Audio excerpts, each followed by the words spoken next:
그 순서를 좀 맞춘 것 같습니다. 잠언의 저자는 솔로몬, 우리가 잘 알고 있습니다. 솔로몬은 지혜의 이 창고 같은 사람이죠. 솔로몬 초기, 솔로몬 말기는 그렇지 않습니다. 다윗 왕국 하면 다윗과 솔로몬 초기, 그러니까 다윗의 말년은 참 대단히 하나님께서 주시는 샬롬을 누렸고, 솔로몬도 그렇게 처음에는 엄청난 평강, 샬롬을 누렸습니다.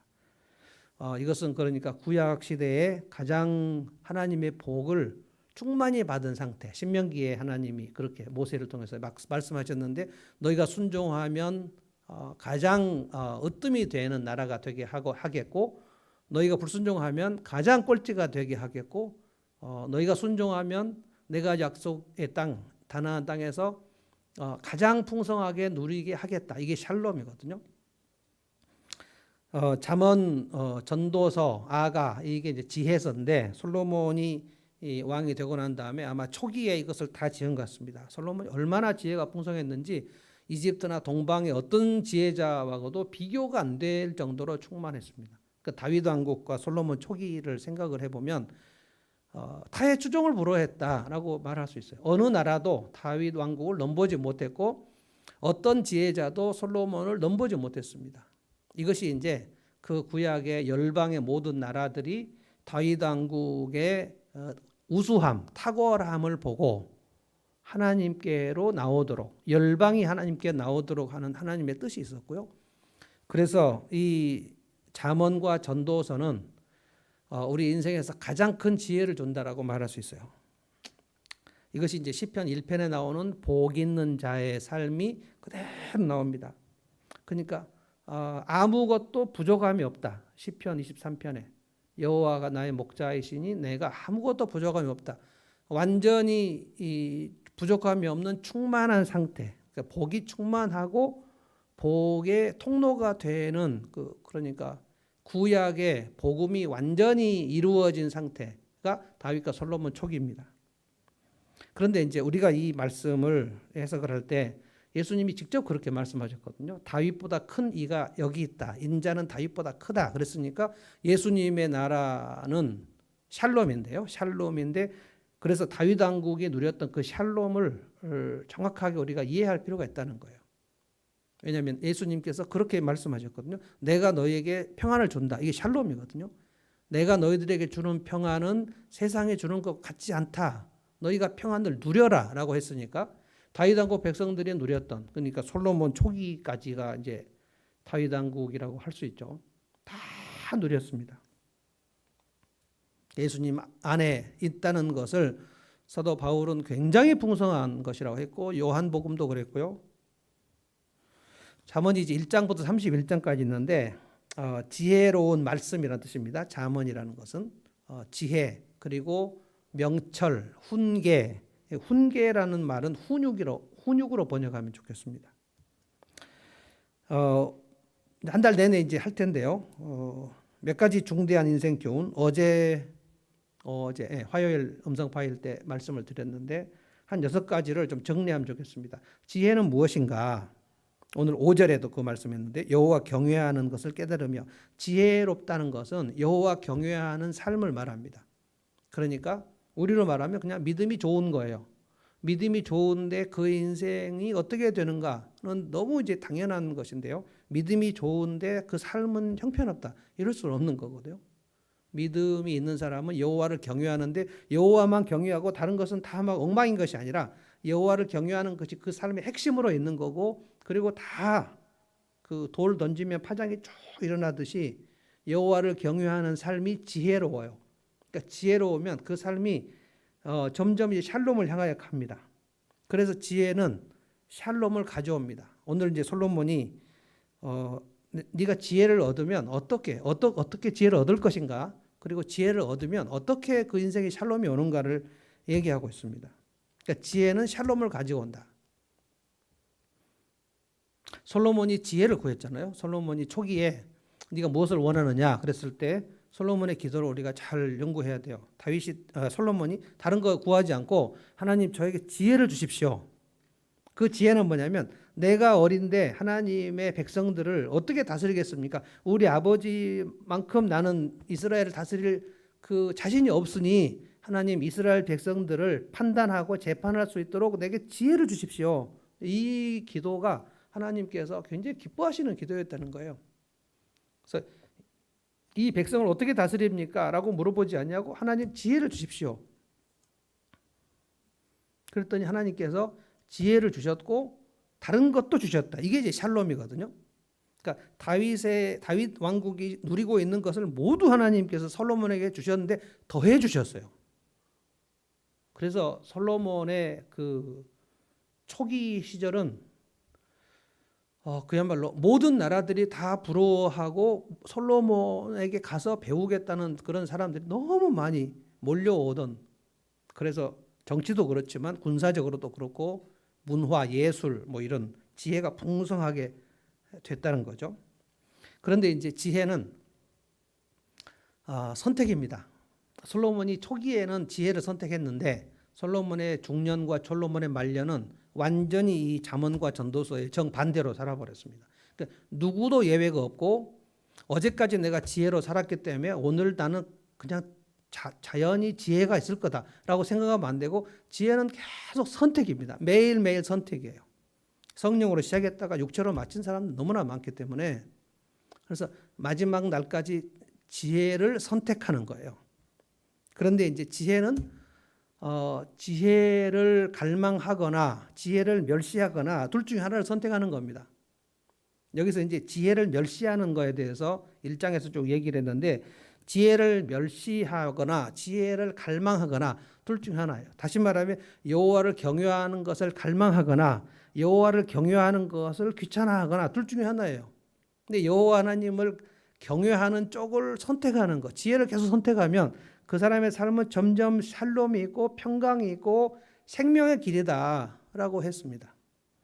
그래서 이제 그 땅에서 잘 되고 장수한다 이렇게 나와 있고요. 지혜를 멸시하는 사람, 내가 하나님을 경외하는 것이 뭐가 나에게 도움이 되겠어? 라고 생각하는 사람이 지혜를 멸시하는 사람이거든요.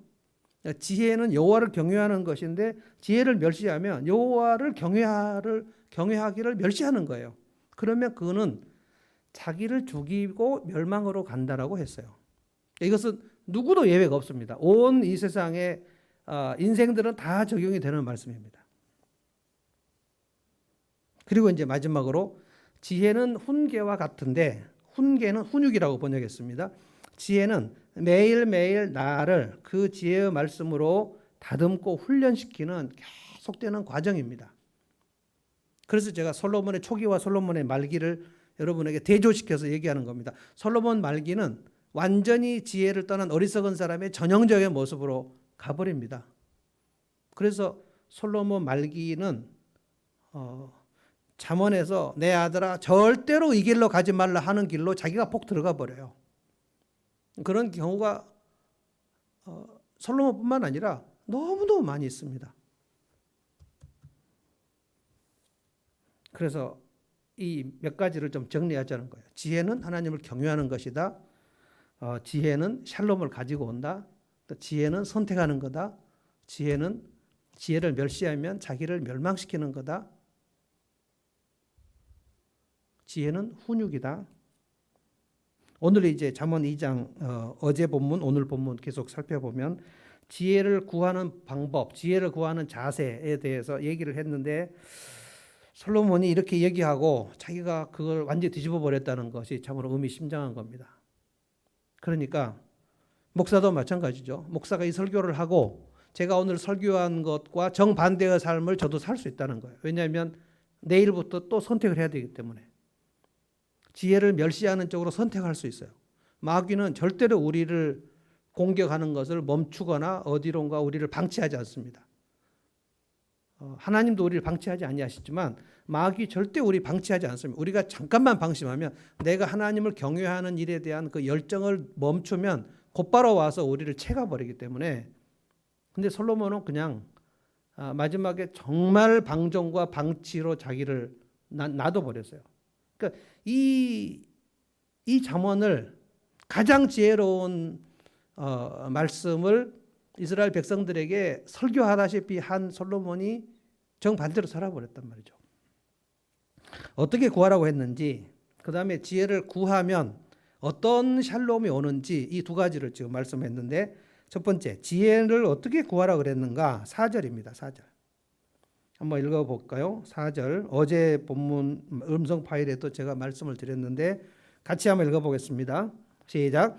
은을 구하는 것 같이 그것을 구하며 감추어진 보배를 찾는 것 같이 그것을 찾으면. 우리가 성경 말씀을 이해하는데 아주 도움이 되는 거 하나는 직유법입니다. 직유법. 시편이나 잠언이나 전도서에 보면 직유법을 많이 사용해요. 무엇은 이것과 같다. 예수님도 비유를 들 때 하나님의 나라는 이것과 같다. 하나님의 나라는 겨자씨 하나를 심는 것과 같다. 하나님의 나라는 무엇 같다. 이게 다 직유법이거든요. 근데 여러분이 기도를 할 때도 그 직유법을 사용해서 기도를 하면 기도가 훨씬 풍성해집니다. 왜냐하면 성경의 지혜자들이 직유법을 정말 많이 사용했어요. 시냇가에 심은 나무 같으니 복 있는 사람은 시냇가에 심은 나무 같대요. 그러면 이제 우리가 복 있는 사람이 누군지를 잘 모르겠으면 시냇가에 심어져 있는 나무를 묵상을 하면 돼요. 그러니까 밑에서부터 물기를 빨아들이는구나. 그러면서 그러면 나는 어떻게 물기를 빨아들여야 될 것인가? 그 잎사귀가 마르지 아니함 같으니 그 행사가 다 형통하다. 열매가 가득하다. 이게 이제 나무 같다는 거예요. 복 있는 사람은. 근데 보세요. 4절에 은을 구하는 것 같이 그것을 구하면, 이게 지혜를 구할 때 은을 구하는 것 같이, 우리식으로 표현하면 은을 구한다는 것은 돈 버는 거를 말합니다. 내가 돈벌이를 하는 것처럼 사실 솔로몬은 그것보다 더 지혜를 구하라고 말하고 싶었을 거예요. 그러나 그냥 우리가 인생을 살면서 가장 중요하게 생각하는 것이 내가 먹고 살기 위해서 무엇인가를 생계를 유지하기 위해서 우리가 정말 애를 쓰지 않겠습니까? 그 정도로 네가 지혜를 구하고 찾으라는 거예요. 이거는 예수님이 구하라 찾으라 문을 두드리라라는 말씀하고 아주 일맥상통합니다.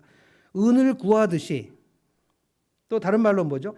감추어진 보배를 찾는 것 같이, 그러니까 보물을 찾으러 다니는 사람처럼, 돈벌이를 하러 가는 사람처럼. 그러니까 여러분, 우리가 살면서 내가 지금 생계를 위해서 내 사업을 하나 한다, 또는 뭐 가게를 하나 한다, 그리고 내가 직장 생활을 한다. 이것을 대충 한다는 것은 우리가 처자식을 먹이는 일을 포기해야 하지 않고서는 대충 할 수는 없지 않겠습니까?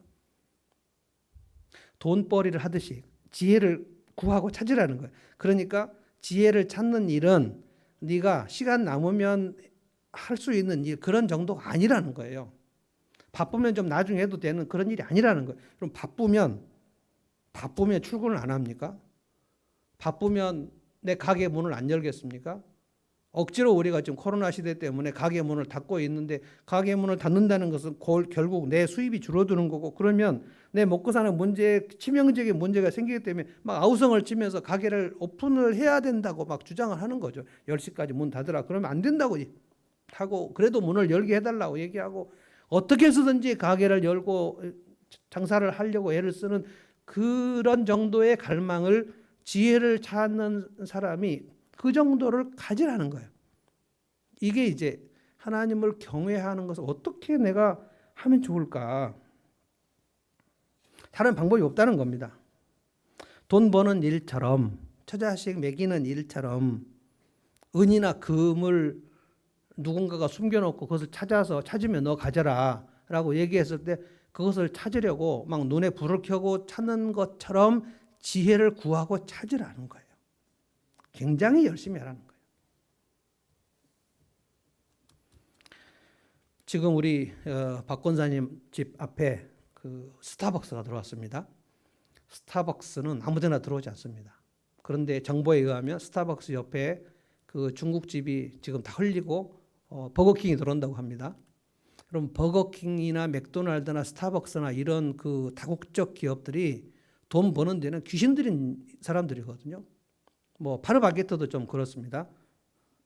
파리바게뜨가 들어오는 곳에 거기가 상권이 모이는 곳이죠. 그 사람들은 꼭 그 길거리의 코너에다가 딱 이렇게 한다고 합니다. 또 스타벅스, 버거킹 이런 사람들이 그런 본사에서 그 매장을 결정할 때 거기가 얼마나 유동 인구가 많고 얼마나 여기가 판매가 잘 될 것인가를 전부 계산이 끝나지 않고서는 들어가질 않습니다. 그러니까 혼자 그냥 아무 경험이 없는 사람이 내가 치킨집이나 할까 하고 했는데 거기에 사람들이 안 다니는데 거기다가 하면 그러면 이제 아무리 열심히 해도 사람들이 안 다니는 것이니까요. 그리고 문방구를 하는데 학교가 전혀 없는 곳에 산 위에다가 문방구를 설치해 놓고 사람들이 오기를 기다린다는 것은 바보 같은 일이죠. 문방구나 분식집이나 떡볶이집이나 이런 데는 초등학교나 중고등학교 다니는 학생들이 우글우글 하는 곳에다가 딱 해야 되는 것이죠. 왜냐면 그렇게 해야지 수익이 올라오는 거, 이거는 너무나 자명한 거죠. 그래서 우리가 문방구를 하든지 치킨집을 하든지 빵집을 하든지 그 하나의 사업장을 하려고 할 때 그 종목이나 그 상권을 연구하는 것, 이것은 내가 돈을 벌기 위해서 굉장히 필수적인 거라는 거예요. 그냥 아무데나 대충 해놓는 것이 아니죠. 우리가 지금 뭡니까? 골목 가게인가요? 백종원이 하는 것 제가 가끔 보면 골목 가게? 골목 뭐죠? 골목 식당 그거를 보면 제가 봐도 백종원 아저씨한테 혼나는 사장님들이 엄청 많아요. 막 그 백종원 씨는 꼭 보면 그 냉장고 같은 데 열어보고 그 막 이 위생이 철저하게 되어 있는가 이걸 굉장히 중요하게 보더라고요. 그런데 보면 막 위생이 철저하지 않은데 뭐 돈가스 집을 하는데 돈가스 뭐 그거 이렇게 움직이는 그 기구들을 옆에다 놓고 막 손으로 찍어 먹어보고 막 이렇게 하면서 하는데 자기가 인식을 못해요. 그게 얼마나 지금 비위생적인가를 몰라요. 저는 그 골목 가게에 나오는 사람들은 그것을 다 시청자들이 보면 거기를 절대 안 가게 하려고 나오는 것이 아닌가 하는 생각이 들 정도예요. 그러니까 왜 이 사람들은 장사가 잘 안 되는가? 이유를 알만하단 말이에요. 전 더러운 데를 한번 가면 제가 언제 그 얘기했죠. 저쪽에 있을 때입니다. 죽전에 있을 때. 그때 만두집 한번 갔는데 이렇게 보니까 거기가 굉장히 좀 위생 상태가 이상했어요. 아무 말도 안 하고 절대로 안 가야 되겠다라고 생각했습니다. 적어도 위생적인 상태, 맛은 두 번째고 위생적인 상태를 백종원 아저씨가 엄청나게 많이 지적을 하는 거예요. 이래서는 안 된다. 막 그 사람은 막 그 골목 사장님 뭐 혼내기도 하고 이래서는 안 된다고 잘해보자고 얘기하고 이분은 마치 무슨 그 지역 목자가 무슨 목회자들 이렇게 케어하듯이. 그래서 우리가 가게 하나를 하더라도 이것이 잘 되게 하려고 모든 에너지를 쓰는 거 아닙니까? 그런데 지금 솔로몬이 얘기하기를 여호와 하나님께서 우리에게 말씀하시기를 지혜를 구할 때 네가 가게 하나에서 망하지 않으려고 애를 쓰는 그 정도로는 지혜를 구해야 된다는 거예요. 우리가 돈 버는 일에 정말 모든 신경을 쓰는 것을 전제로 우리가 돈 버는 일에 신경을 안 쓰면 또 어떻게 합니까? 열심히 해야죠. 열심히 하듯이 가게를 열심히 하듯이 그리고 네가 직장에 나가서 거기서 뒤지지 않으려고 애를 쓰듯이 그 정도의 그 관심과 신경 집중을 가지고 지혜를 찾으라는 거예요. 저는 그렇게만 한다면 하나님께서 그 사람에게 인생의 지혜를 주심으로 반드시 그 인생에 그 직장이나 그 사업이나 그 하는 일이나 그 모든 전체에 하나님께 균형을 주신다고 분명히 봅니다. 왜냐하면 하나님께서 샬롬을 주실 때 그러니까 신앙생활을 처음부터 이렇게 전체 그림을 잘 그려야 되는 거죠. 교회만 다니면 복을 받는다라고 성경에서 절대로 얘기하지 않았습니다. 그런데 어떤 말씀에 어떤 약속에 어떻게 믿고 어떻게 순종하면 그 사람은 그 인생에서 샬롬이 오는가를 분명히 얘기했습니다. 예수님께서 밭에 감추인 비유를 설명하실 때도 천국은 마치 밭에 감추인 보화 같다라고 했는데 그 밭이 남의 밭인 거예요. 열심히 일하다 보니까 무슨 소리가 나가지고 보니까 거기에 보물을 잔뜩 그 숨겨놓은 것을 발견했는데 그것을 보고 이 사람 아무 말도 안 하고 보물을 다 넣고 땅을 다시 덮고 나서 집에 돌아가서 아내와 함께 그 의논해가지고 자기 집에 있는 동산 부동산 다 팔아가지고 그 밭을 샀다. 남는 거니까. 그 보물을, 그 땅에 감추인 보물을 내 것으로 하려고 자기 모든 것을 다 투자해서 그 밭을 샀다. 이것이 천국을 소유한 사람이다 라고 얘기했죠. 그러니까 이 정도의 그 열정과 갈망을 가지고 내가 성경 말씀을 깨달으면 내 인생이 반드시 하나님께서 복을 주신다고 했고, 내 가게에도 도움이 될 것이고, 내 인생에도 도움이 될 것이고, 내 자식에게 도움이 될 것이다. 이것이 하나님의 약속이거든요. 그래서 이제 예수님께서 구하라, 찾으라, 문을 두드리라. 너희가 그렇게 구하고 찾고 문을 두드리면 아버지께서 좋은 것 주시지 않겠느냐? 좋은 것 주신다 그랬어요. 자, 그러면 이제 어떻게 지혜를 그렇게 은을 구하듯이 찾으면 어떻게 샬롬이 오는가를 말씀을 하겠습니다. 5절부터 이제 보면 네가 여호와 경외하기를 깨닫는다. 하나님을 알게 된다. 그러니까 이것이 이제 지혜를 구하는 것이 내가 지혜를 얻어가면, 지혜를 얻게 되면, 지혜를 열심히 찾아서 지혜를 얻게 되면 그게 하나님을 경외하는 것을 알게 된다는 거예요. 하나님을 경외하는 거예요. 구약 시대에 하나님을 가장 잘 경외했던 사람이 다윗입니다. 다윗의 인생이 가장 하나님이 샬롬을 주셨습니다. 이것은 어쩔 수 없어요. 그 다윗의 인생과 정반대되는 사람이 사울이었습니다. 근데 사울은 하나님을 경외하는 것을 멸시했습니다. 지혜를 멸시했어요. 지혜를 멸시하면 자기를 죽이고 멸망을 한다. 그 사울의 인생은 더 이상 자식에게 아무것도 물려줄 수 없었고, 그 괜찮은 아들 요나단까지도 자기 때문에 할 소리 죽을 수밖에 없는, 대가 끊어져 버렸지 않습니까? 정확합니다. 어떤 인생도 그렇게 된다고 하나님 말씀하셨거든요. 여호와를 경외하기를 네가 깨달을 것이다. 그래서 이렇게 하나님을 경외하는 것이구나를 깨닫는다는 거예요. 이게 엄청 중요합니다. 하나님을 이렇게 믿고 이렇게 경외하는 것이구나. 그런데 지혜를 그렇게 은을 구하듯이 찾지 않는 사람은 여호와 경외하기를 깨닫지 못해요. 왜냐하면 여호와 경외하기를 깨달아야 그 사람의 삶에 샬롬이 오는데, 여호와 경외하는 것을 모르니까 교회를 10년 다녀도 여호와 경외하는 것을 모르는 사람들이 많아요.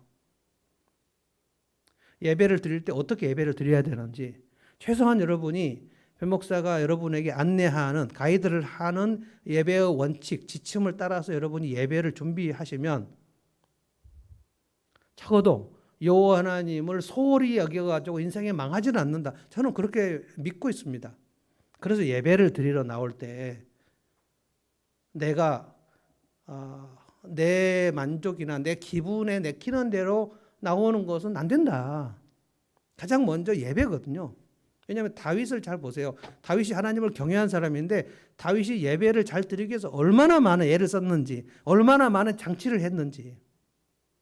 저는 그래서 지금 코로나 이 온라인 예배, 정말 이 온라인 예배는 정말로 제약이 많습니다.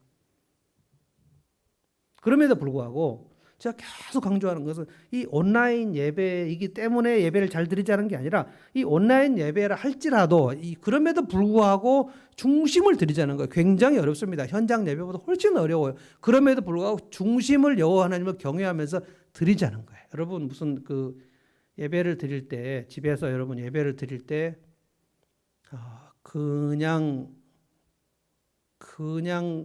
집에서 입는 옷차림과 좀 다르게 준비를 하시면 좋겠어요.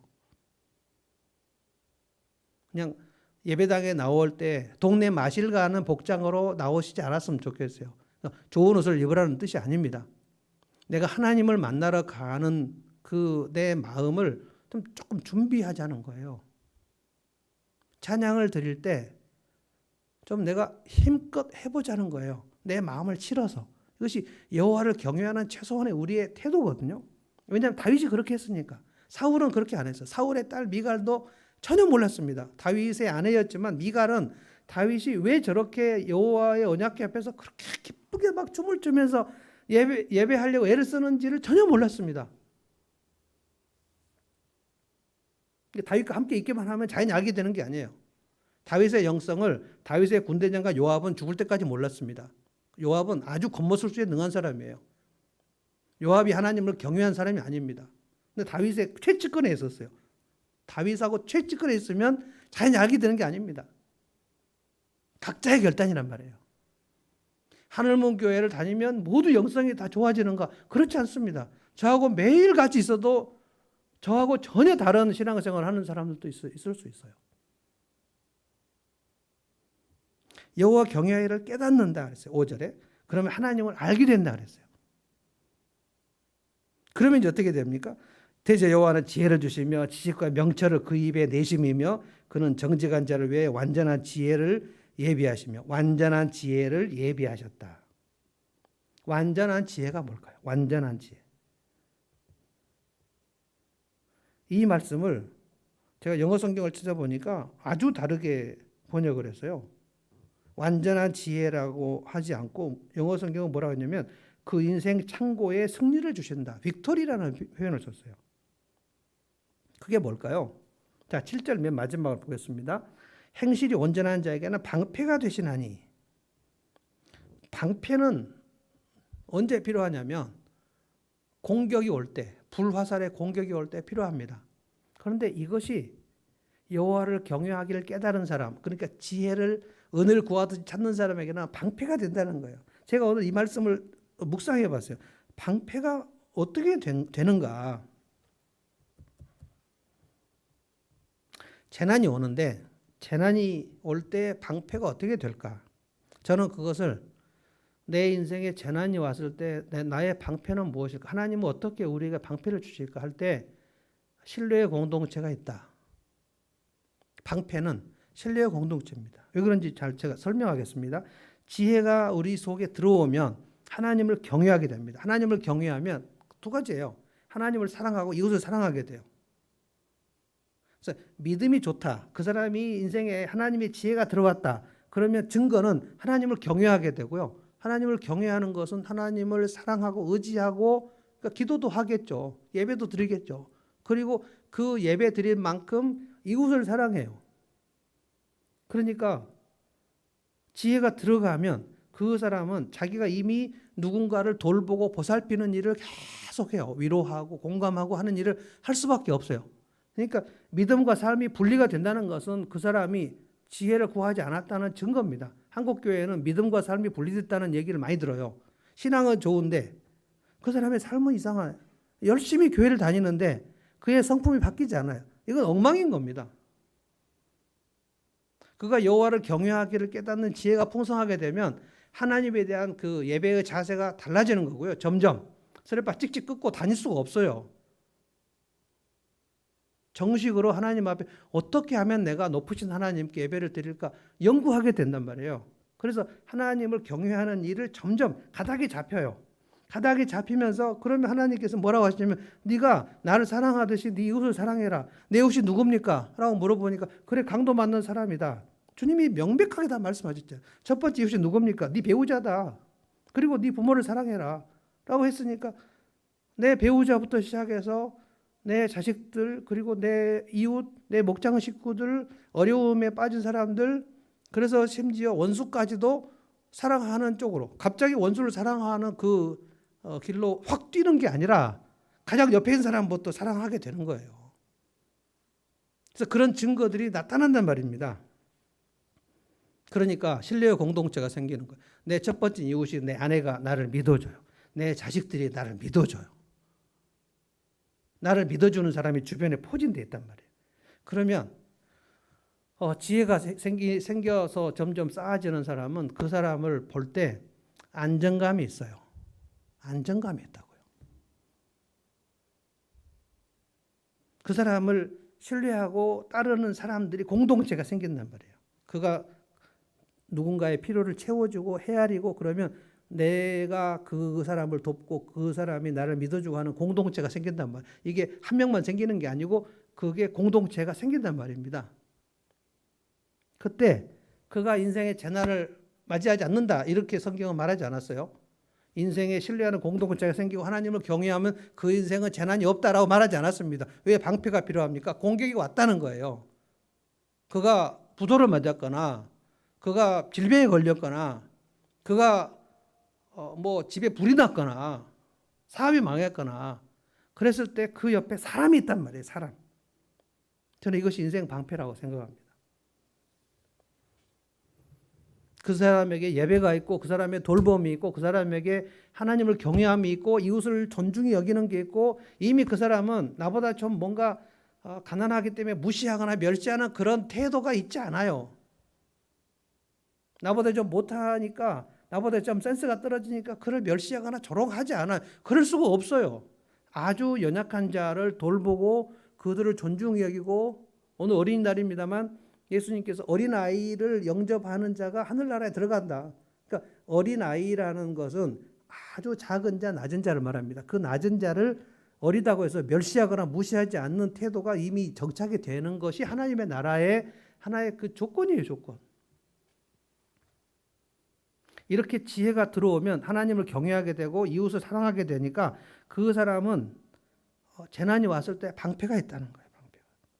그래서 여러분이 생각해 보셔야 돼요. 지금 사람들이, 내 주변 사람들이 나를 얼마나 믿어주고 신뢰하는가. 내가 해야 할 일을 무책임하게 하고요. 또 약속을 안 지키고요. 이랬다 저랬다 하고요. 한다 그랬다 안 한다 그랬다 하고요. 그리고 어떤 일을 할 때 그냥 대충 처리하고요. 이러면 회사나 집안이나 목장이나 여기서 그 사람을 믿어주기 어려워요. 왜? 안정감이 없으니까. 이 사람의 삶에 예측성이 없어요. 언제 할 것인가. 이게 그 신뢰를 가하기 어려워요. 그러니까 여러분이 무엇인가를 무책임하게 할 때 나는 신뢰의 공통체를 잃는 거구나 라고 생각하셔야지 이거는 그냥 이 시간만 지나가면 되겠지 라고 생각하시면 안 돼요. 그래서 어떤 일을 할 때 정식으로 잘못했을 때는 잘못했다고 얘기해야 되고요. 그냥 살짝 둘러대면 사람들이 그 시간에 한 말 따라 넘어갑니다. 그러나 저 사람은 믿기는 어려워라는 생각을 해요. 근데 그 다음에 또 둘러대면 신뢰가 또 떨어집니다. 그 신뢰의 그 예금 통장에 점점 떨어져요. 그러면 그 사람은 인생에 재난이 왔을 때 그를 지켜줄 수 있는 사람이 없어요. 그건 자기가 다 떠내 보내는 겁니다. 그래서 정직해야 되고, 그래서 진실해야 되고, 그래서 책임 있게 살아야 되고, 그래서 있는 자리에 꼭 있어야 되고, 그 사람이 꼭 그 자리에 있어요. 이게 신실함이에요. 신실하면 그 사람을 신뢰한단 말입니다. 이게 인생에 재난이 왔을 때 방패가 된다는 뜻이다. 저는 이렇게 해석을 했어요. 이것이 이제 샬롬이 이루어지는 하나의 통로입니다. 그래서 가장 큰 자산은 나를 신뢰하고 믿어주는 사람들입니다. 내 남편, 내 아내는 나를 지금 믿어줄까? 내가 무슨 말을 할 때 나를 믿어주나? 내 목장 식구들은 나를 믿어줄까? 우리 교회 식구들은 나를 믿어줄까? 우리 사무실 직원들은 나를 믿어줄까? 그래, 믿어주겠지. 이 확신이 있는 사람은 이미 샬롬으로 들어가는 거고요. 내가 맨날 거짓말하고 둘러대고 그러는데 나를 믿어줄 수가 있습니까? 그러니까 그날은 그냥 넘어갈 수 있어요. 그러나 사람의 그 평판이라는 것은 저 사람은 우리가 늘 속으로 다 평가를 합니다. 누구한테 얘기를 안 하지만 저 사람은 좀 오랫동안 신뢰하기는 어렵겠다. 이런 사람 있지 않습니까? 그 사람은 이미 지금 그가 하나님의 지혜를 멸시한 지 오래되었다는 증거예요. 누구한테든지 난 당신을 믿을 수 없어. 이런 얘기를 듣는 사람은 이미 빨간 신호가 켜진 겁니다. 그는 이미 하나님의 지혜를 멸시했다는, 오랫동안 멸시했다는 거예요. 그러면 이제 자기를 죽이고 멸망의 길로 가는 길에 내가 이미 들어섰다는 뜻입니다. 자, 그 다음에 이제 9절을 보십시오. 9절에 보면 두 번째인데요. 그런즉 네가 공의와 정의와 정직 곧 모든 선한 길을 깨달을 것이라. 선한 길을 깨달아요. 이것은 내가 의로운 길을 계속해서 결정했다는 뜻입니다. 하나님의 지혜는 불의한 길을 말씀하지 않아요. 그래서 의롭고 공의와 정의와 정직과 선한 길을 깨닫게 돼요. 이 길이 옳은 길이구나. 이 길이 선한 길이구나 라는 것을 깨닫고 그 길을 걸어가요. 그 길이 상당한 불이익이 예상되는 길인데 걸어가요. 그러면 여러분 뭐가 생기냐면 내 결정에 대한 자긍심이 생겨요. 내 결정이 구리지 않는단 말이에요. 누구에게든지 내가 결정한 그 길이 누구에게든지 꿀리지 않는단 말이에요. 이게 그가 얼마나 재산을 많게 가지고 있는가 적게 가지고 있는가 말하는 게 아닙니다. 선한 길을 깨달아 버렸어요. 첫 번째는 신앙의 공동체, 신뢰의 공동체가 생긴 거고, 그 다음에는 내가 걸어가는 그 길에 대한 자부심, 자긍심. 나는 지금 옳은 길을 가고 있어. 왜냐하면 하나님께서 내게 맨날 알려주신 그 길, 사람들이 많이 안 가요. 좁은 길은 많이 안 갑니다. 그런데 그 길을 걸어갈 때 자긍심이 있어요. 자긍심. 그 뭡니까? 10절입니다. 곧 지혜가 네 마음에 들어가며 지식이 내 영혼을 즐겁게 할 것이요. 영혼이 즐거워져요. 이거는 희락입니다. 영혼의 즐거움은 희락이에요. 이 희락은 그 지혜를 은을 구하듯이 찾아서 그 길을 오랫동안 걸어간 사람이 갖는 승리의 전리품입니다. 영혼이 즐거워요. 하나님과 가까이 있었으니까 그 영혼이 막 살아나는 거, 이게 부흥입니다. 의와 평강과 희락, 이것이 하나님의 나라거든요. 그러면 11절에 뭡니까? 근신이 너를 지키며 절제가 그 사람 속에 정착이 되어버려요. 막 무절제하고 방종으로 흐르지 않는단 말이에요. 그 사람의 삶이 안정감이 있고 신뢰감이 있고 저 사람은 저렇게 가는구나 하고 뒤에 따라오는 사람이 생겨요. 근신이 너를 지키며 절제의 열매가 생겨. 희락과 절제가 있어요. 이게 성령의 열매입니다. 지금 절제가 삶에 딱 붙으면 그 사람의 인생은 자긍심이 엄청납니다. 그러면 어떻게 됩니까? 명철이 너를 보호하며, 근신이 너를 지키며 명철이 너를 보호해요. 지혜와 명철이 그냥 그 사람의 인생을 보호해요. 와, 어떻게 지혜로 그 사람의 삶이 매일 훈육을 했기 때문에, 훈계.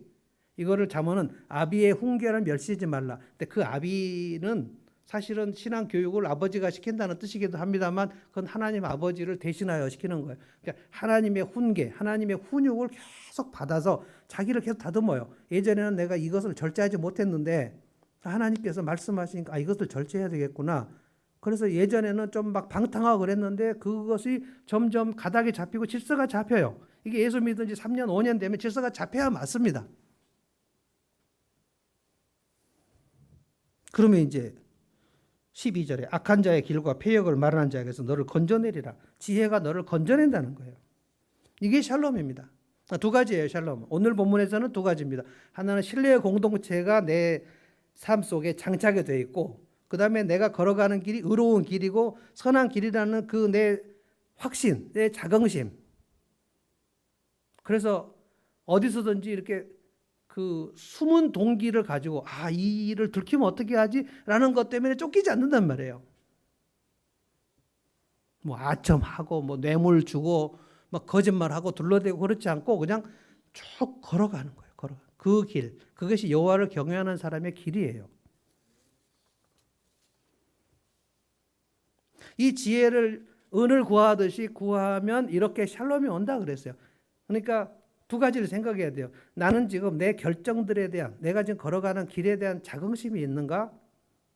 나를 지금 믿어주는 사람들이 있는가? 이 두 가지가 있으면 적어도 다른 사람이 어떻게 평가할지 몰라다가 내 자신이 생각할 때 나는 나를 믿어주는 사람이 있어. 나를 신뢰하는 공동체가 있어. 그리고 내 배우자가 나를 믿어줘. 오케이. 그리고 나는 내가 지금 걸어가는 그 길에 대한 이 길은 옳은 길이고 주님이 원하시는 길이라는 것을 나는 알고 지금 걸어가. 이 길을 걸어가는데 되게 버겁고 되게 쓰라리고 되게 외롭고 고독해도 이 길을 걸어가. 그 길은 주님이 걸어가신다 그랬으니까, 구약 선지자들도 이 길을 걸어갔고 사도들도 이 길을 걸어갔으니까, 이 길은 좁은 길인데 많은 사람이 안 가도 원래 그렇다 그랬으니까 걸어가. 그러니까 주님이 가라고 하신 그 길이잖아. 이 두 가지, 자긍심과 신뢰의 공동체가 있는 사람은 지혜를 구할 때 은을 구하듯이 오랫동안 구했던 결과란 말이에요. 그것은 생명길이다라고 했습니다. 지혜를 멸시하는 사람은 어떻게 되는가? 지혜를 멸시하면요, 자기를 죽인다 그랬어요. 자, 16절로 가봅시다. 지혜가 또 너를 음료에게서 말로 호리는 이방 계집에게서 구원할 것이다. 이거는 지혜의 길을 걸어가는 사람은 음료에게서 너를 구원한다. 그러니까 지혜와 반대되는 개념이 음료입니다. 1장에서는 지혜가 길거리에서 막 부른다 그랬죠. 음녀도 막 사람을 불러요. 그래서 어디로 갈 것인가 결정합니다. 내가 지혜의 길을 갈 것인가 음녀의 길을 갈 것인가. 이것은 반드시 지금 성적인 것을 말하는 게 아닙니다. 사도 바울이 이것을 정욕이라고 그랬어요. 정욕. 정욕이라는 말은 반드시 성적인 욕구만을 의미하는 게 아닙니다. 죄의 욕구를 말합니다. 그러니까 하나님을 경외하는 쪽으로 내가 갈 것인가? 그렇지 않으면 반대라는 거예요. 음녀에 홀리는 길로 가는 거예요. 문제는 솔로몬이 말년에 이 음녀에 홀리는 길로 가버렸다는 거예요. 정말 치명적입니다. 17절에 그는 이제 음녀의 길로 가는 사람은 젊은 시절에 짝을 버리는 조강지처를 버리는 사람 같고, 최근에 뭐 시장 선거할 때 조강지처 버리는 사람이라고 욕먹은 사람이 있었죠. 그의 하나님의 언약을 잊어버렸다. 그러니까 하나님 경외하기를 잊어버리는 거예요. 지혜를 멸시하면 하나님을 경외하는 것을 잊어버려요. 하나님 언약을 잊어버려요. 여호수아 이후의 서사시대처럼 하나님이 하신 일을 잊어버려요. 하나님을 경외하는 것이 이제 귀찮아. 그러면 이제 영혼이 게을러져요. 영혼이 게을러. 18절에 그의 집은 그러면 사망으로 그의 길은 수월의 길로 기울어졌나니 누구든지 그에게로 가는 자는 음녀를 말합니다. 가는 자는 돌아오지 못한다. 돌아오지 않는 길로 가버려요. 어느 길로 갔습니까? 생명의 길을 얻지 못하는 길로 가버렸어요. 사망의 길로 가버렸단 말이에요.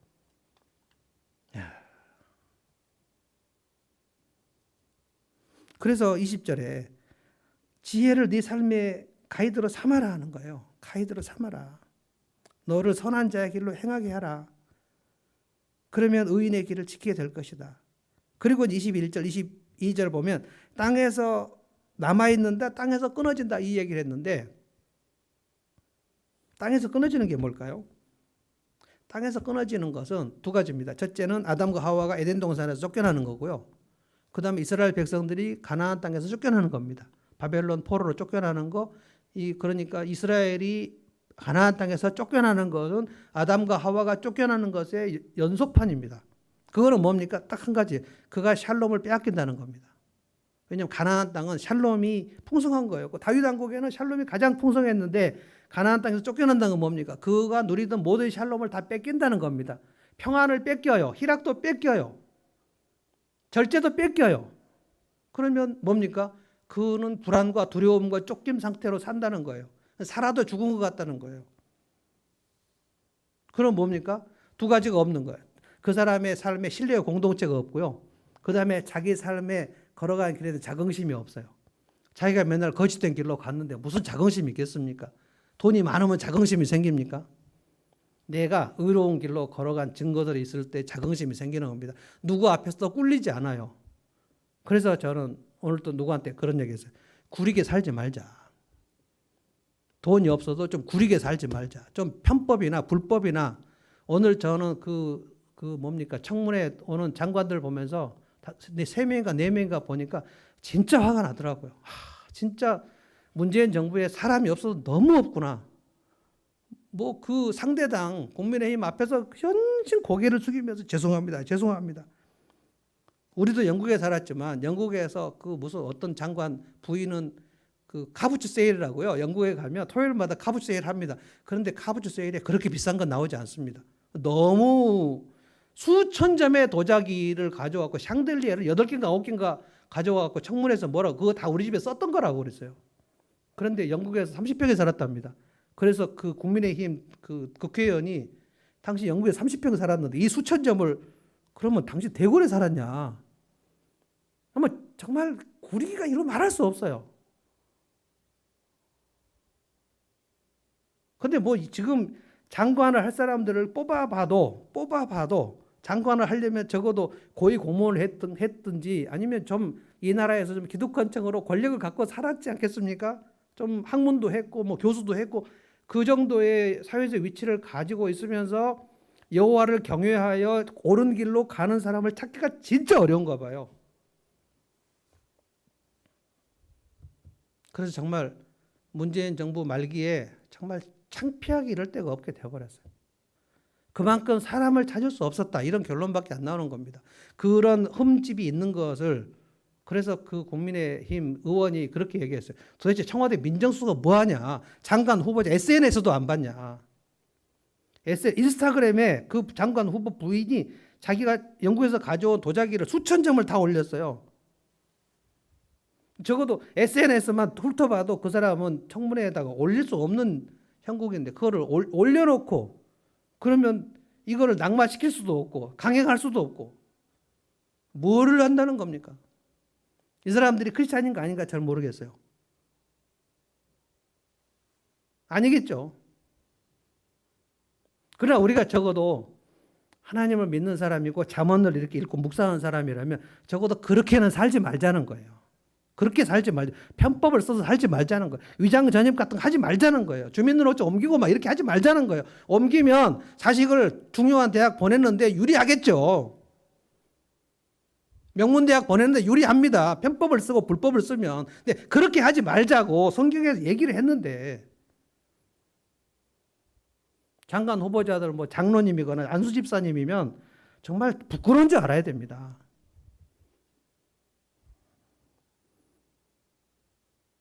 누가 그 사람을 믿어줍니까? 장관이 혹시 된다 할지라도 차관이 믿어주겠습니까? 밑에 공무원들이 믿어주겠습니까? 아이고 우리 장관님은 정말 그 참 도자기들을 많이 좋아하시나 봐요. 조롱을 하지 않겠습니까? 그러면 거기에 어떤 신뢰의 공동체가 형성이 됩니까? 어떤 자기의 인생의 결정에 대한 자부심이 생기냐고요. 우리는 뭐 장관이 될 가능성이 없으니까 대충 살아도 되는가요? 청문회 안 나가겠죠, 우리 중에. 그러나 마지막 날 주님 앞에 우리가 서지 않겠습니까? 설 때 적어도 잠언 1장 2장을 우리가 읽고 묵상했는데 야, 네가 사업을 할 때 그렇게 열심히 사업을 했냐? 그러면 하나님을 경외하는 지혜를 구하는 걸 그 정도 했냐? 라고 할 때 적어도 주님 제가 사업하는 그 열정만큼이나 주님의 지혜를 구하려고 애를 썼습니다. 그러면 주님이 그래 너 참 수고했다. 이 정도는 나와야지. 주님 앞에 그렇게 얘기할 수 없을 정도로 내가 사업은 진짜 열심히 했지만 주님 말씀을 찾고 그 연구하고 묵상해서 하나님 어떻게 경외하는지 그거는 그거 해서 제가 사업에 뭐 도움이 안 된다고 생각했습니다. 이렇게 말할 수는 없지 않습니까? 적어도 잠언 2장을 우리가 묵상했으면 오늘 결론은 이겁니다. 은을 구하듯이 지혜를 구하라는 거예요. 돈벌이 하듯이 그렇게 지혜를 구하고 그러면 그 지혜를 구하면 하나님께서 지혜를 주시는데 그 삶이 샬롬으로 점점 간다는 거예요. 이게 다윗이 걸어갔던 길이에요. 하나님께서 절대 그 사람을 망하게 하시지 않는다고 성경이 약속했습니다. 재난이 없다는 얘기 아니에요. 재난을 다 이겨내고 견뎌낼 수 있다는 얘기입니다. 우리가 이 일에 최고로 한번 힘을 써보자는 거예요. 주님이 분명히 도와주십니다. 찬송하겠습니다. 이 찬송 한번 합시다. 맨 마지막에 했던 찬송 주 없이 살 수 없네 죄인의 구주여 그 귀한 보배 날 구속하소서 구주의 사랑으로 흘리신 보혈이 내 소망 나의 위로 내 영광 됩니다. 찬송하겠습니다.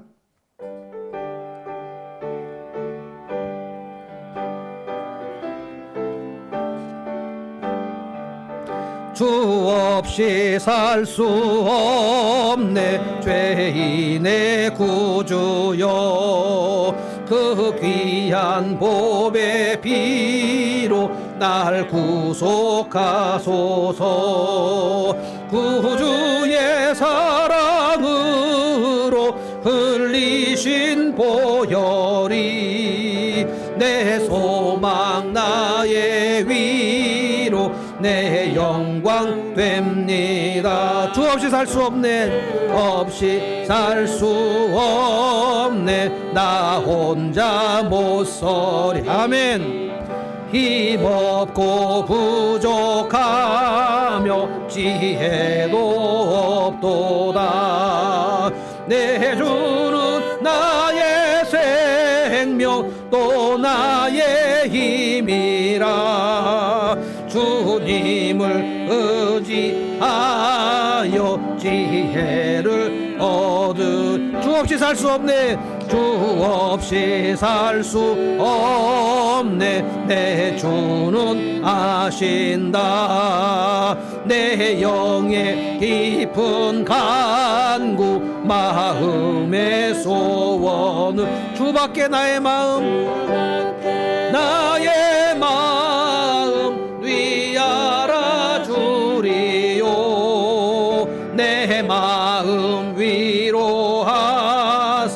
영원케 하시네. 주 없이 살 수 없네. 주 없이 살 수 없네. 세월이 흐르고 이 깊은 고독 속에 내 생명 끝나도 사나운 풍랑일 때 날 지켜주시니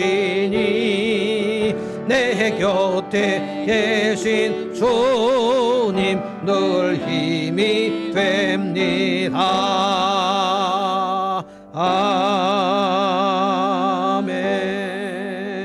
아멘. 하나님 감사합니다. 오늘 저희들이 지혜를 배웁니다. 하나님을 경외하는 법을 배웁니다. 하나님을 사랑하고 이웃을 사랑하는 법을 배웁니다. 은을 구하듯이 지혜를 구하라고 말씀하시기를, 우리가 생계를 위해서 사업을 하듯이, 가게를 열듯이, 직장을 다니듯이 그렇게 열심을 내서 내가 먹고 살 일을 구하듯이 하나님의 지혜를 찾고 찾으라는 말씀 저희가 오늘 마음에 새깁니다. 시간이 나면 지혜를 구하는 것이 아니라 가장 먼저 지혜를 구하라고 하신 것 기억합니다. 솔로몬처럼 지혜를 구합니다. 그러면 주님 샬롬을 우리에게 허락하신 줄 믿습니다. 복을 주시고 복의 통로가 되게 하시는 줄로 믿습니다. 가장 먼저 내가 돌보고 내가 보살피고 사랑하여 나와 함께 나를 믿어주는 신뢰의 공동체가 우리 삶 속에 있기를 원합니다. 주님, 내가 결정하는 것, 정의의 길, 선한 길, 의로운 길을 걸어가 내가 결정한 모든 것에 내 삶에 자긍심이 있기를 원합니다.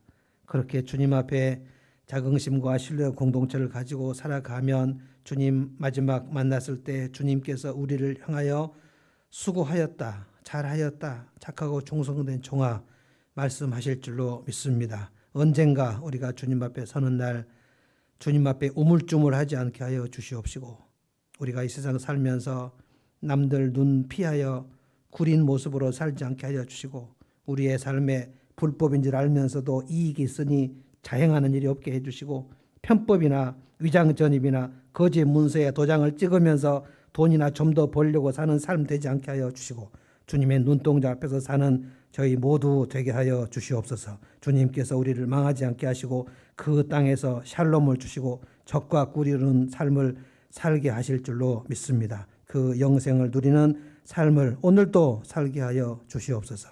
지금도 길이 막혀 있는 이들, 몸의 질병으로 고생하는 이들, 마음이 아픈 이들 주께서 기억하여 주시고 오늘 밤에 주님 찾아가 주시고 위로하여 주시고 어루만져 주시고 막힌 것은 뚫어주시고 답답한 것을 해결하여 주시고 주님과 함께 동행하는 임마누엘의 밤 되게 하여 주시옵소서. 예수님의 이름으로 기도하옵나이다. 아멘. 이제는